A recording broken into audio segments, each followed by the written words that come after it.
Magandang umaga po. Pag-usapan natin ito ngayon yung may karapatan ba si Bong Revilla na kakaso ng libel sa mga vloggers? Hindi ko alam kung kasama ko doon. Na dahil mga vloggers ay sinisisi niya sa kanyang pagkatalo sa pagtakbo sa pagkasenador. May karapatan ba siya? Ladies and gentlemen, pag-usapan po natin sa ngayon. Pero bago lahat, simulan po natin ito po sa sinabi ng kanyang abogado na si Raymond Fortun. May anak siyang abogado, si Ina, Attorney Ina. Ngayon, pero mas pinili pa niya maging abogado niya ay si Raymond Fortun. Mahal na abogado ito maningil, milyones. Pakinggan natin si Attorney Fortun. Ito po siya. Pakinggan natin kung ano ang kaso nila. Paano na ikakaso? The camp of Senator Revilla is looking at the possibility of filing about 5 to 10 cyber libel cases against personalities on Facebook, social media, bloggers, and those who have their own websites. Okay na. Vloggers lahat. Kahit sa Facebook ka, vlogger naman ang lahat ng tawag. Ang sa Facebook, kung nag-view ka, nag-video ka, vlogger na letter victory, letter V. Pero kung nag-post ka lang, vlogger ka, letter B as in boy. So, yan ha. Pakinggan nyo. Tingnan natin kung anong gusto na palabasin. Who have spread fake news about Senator Bong, which he attributes to be the reason why he landed only 14th in the senatorial elections. Klaro ha. Ang sinisisi niya, yung kaming mga vlogger sa pagkatalo, ibig sabihin ganun po kami katindi ang impluensya namin sa mga botante. What will happen first is that once that it is vetted, we will choose kung sino yung the ones who deserve really. No? Deserving parang positive ba? Kakaso nga na, deserving pagtawag. To serve as an example as well to the public. Now, ang problema... sample hindi ko post yan ha.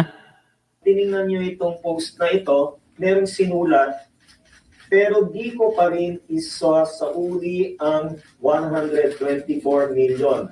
Manigas kayo. Obviously, Senator Revilla never said this. And yet, Attorney Fortun, with your respect, alam ko magaling kang abogado, pero mali ka po dyan. Alam mo pa kung bakit? Kasi po, yan ay sinabi nung isang, kung sino man nag-post niyan, ay may basihan siya, yung desisyon ng Sandigan Bayan. Kung nagkamali man siya sa pagsabi, base sa kanyang pagkabasa, pagkaintindi, ay hindi po libel yun. That is considered as part of tolerable mistakes. Okay? You should have known what are tolerable mistakes. You should have read New York Times versus Sullivan. And it is firmly stated there that mistakes in the publication or in the practice of press freedom is always expected and it is always allowed as long as it does not go beyond the wild yonder. Attorney Fortun, okay, pakinggan pa natin ulit. Yet, it is being made in social media and it has been shared so many times to show na parang not only na siya ay hindi nagsusole, because as I mentioned, there is nothing in the decision of the Sandigan Bayan wherein he was been ordered to return. Tika mo na, matanong kita. Iyan bang post niya nakakasira, Attorney Fortun? Sabi ni Teacher Mark Arts, na parkingan ko siya, yung litratong yan, tinignan niya, in-examine, mga 1,000 lang naman ang nag-like. So, 1,000, ilan ang buto na nawala sa kanya? Ang number 13, ang number 12, si Amy ay 13 million. Siya mga 11 million. 2 million. So, hindi yun ang gumawa niyan, hindi yun ang dahilan kung bakit siya natalo. Diba? Ganun na kasimple lang yan. Gusto niyo pang lukuhin yung mga tao na Attorney Fortun amount to the government. Right now, we already have the materials. And within the week, we will be submitting these materials to the NBI already for proper coordination. Now, gusto nila pa-certify sa NBI o di ka sa Anti-Cybercrime Group ng Philippine National Police, yung mga ebidensya, mga screenshot, mga video na na-download nila. So, just kasi ang problema nila, marami kasi mga vlogger na gumagamit ng pangalan lang, hindi yung totoong pangalan nila. Hindi kagaya sa amin ni Vad, si Attorney Enzo, at nakikita nila yung pangalan, yung mukha namin tsaka pangalan namin, kagaya kay GDB comments at saka kay Mima Alicia, si Colex Suliman, nagpapakita po kami ng aming mukha, hindi kami natatakot sa aming mga vlogs. Yung iba kasi mga vlogger, hinihikayat ko kayo, pakilala niyo yung buong pangalan ninyo. Kayo mga nagko-comment naman, ay ibigay niyo man ang totoong pangalan ninyo bago kayo bumira, mag-bus. Dapat may pangalan kayo. Once that during the same period, the complaints will already be drafted, and then the only thing that we will await are the bona fides of these individuals, yung kanilang true names as well as yung kanilang addresses. That's it. So probably you can expect anytime by next week or 2 weeks from now, there will be a series of cases that will be filed by Senator Revilla. Okay, yan ang sinabi nila ha. So let us see. Ano ba yung tinutukoy nila? Ang reklamo po ni Bong Revilla ay ganito. Sapagkat marami po talaga yung mga nag-vlog na sinasabi na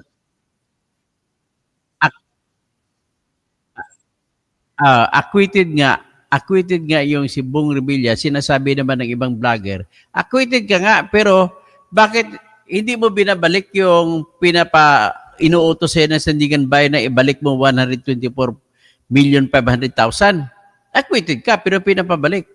Okay. So ngayon, kayo magdesisyon kung tama. Sabi ni Bong Revilla, mali daw yun. Fake news daw yun pag sinabi na pinapabalik.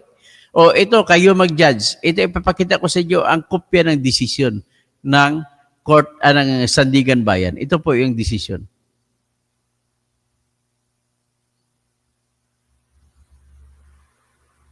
Ito po. Yan ang dispositive portion ng decision. Tinatawag namin dispositive portion, yung conclusion sa dulo.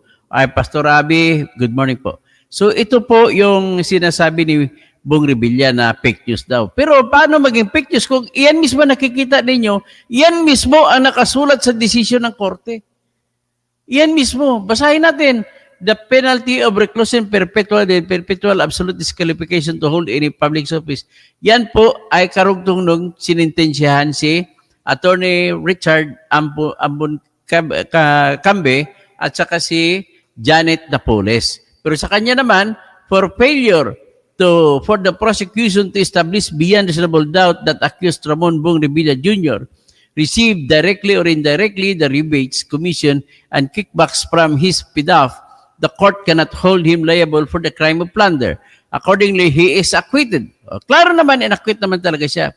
Pero sinabi ng korte ng Sandigan Bayan, moreover, in view of the discussion above and pursuant to Article 100 of the Revised Penal Code, accused are held solidarily liable and jointly liable to return to the National Treasury the amount of 124 million pesos. Yan po ang sinabi. So, i-download natin yung Revised Penal Code. Titingnan natin kung ano yung Article 100. Ito, Act 3815, yan ang Revised Penal Code. So, titingnan natin ang Article 100. According to Article 100, ipinapabayad sila. So, basahin ko po ang Article 100, pero bago ko basahin, ipakita ko sa inyo ang teksto. Ito po siya. O, tanggalin muna natin yung tanggalin muna natin yung desisyon ng kopya ng desisyon ng Sandigan Bayan. Ito po, ipapakita ko sa inyo yung Article 100.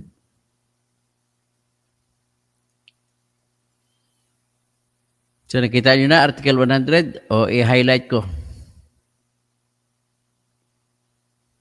So, nakalagay ang Article 100.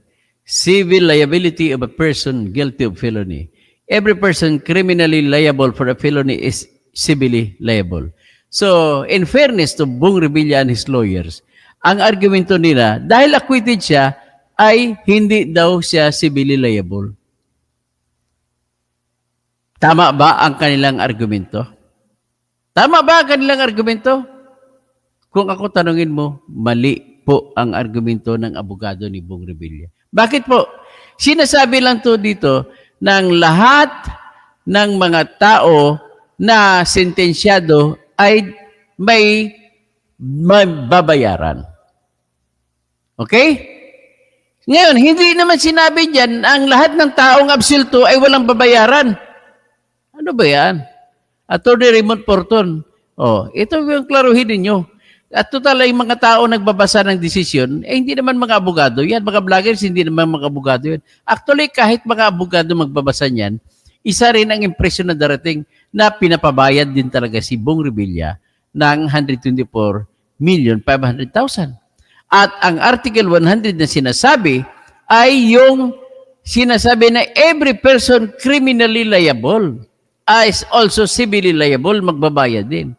Hindi sinasabi na ang person na acquitted ay hindi na liable sa penalty, magbabayad. Klaro? Sa tingin ko po, ay klaro na para sa pagkaintindi ninyo. Kaya, mabuti pa, Bong, ay i-withdraw mo na yung kasong yan. Huwag ka na magtuloy. Imbis na ibayad mo kay Attorney Porton, magkusang loob ka na magbigay ka ng 144,500,000 sa Sandigan Bayan. I-turn over mo. Kasi iyan lamang ang tanging makaligtas sa iyo at pwede ka pang mananalo sa sunod na halalan pag tumakbo ka po sa 2028. Agree? Kayong mga kabudots ko? Okay, hanggang dyan lang muna tayo. Pastor Rabi, magandang umaga.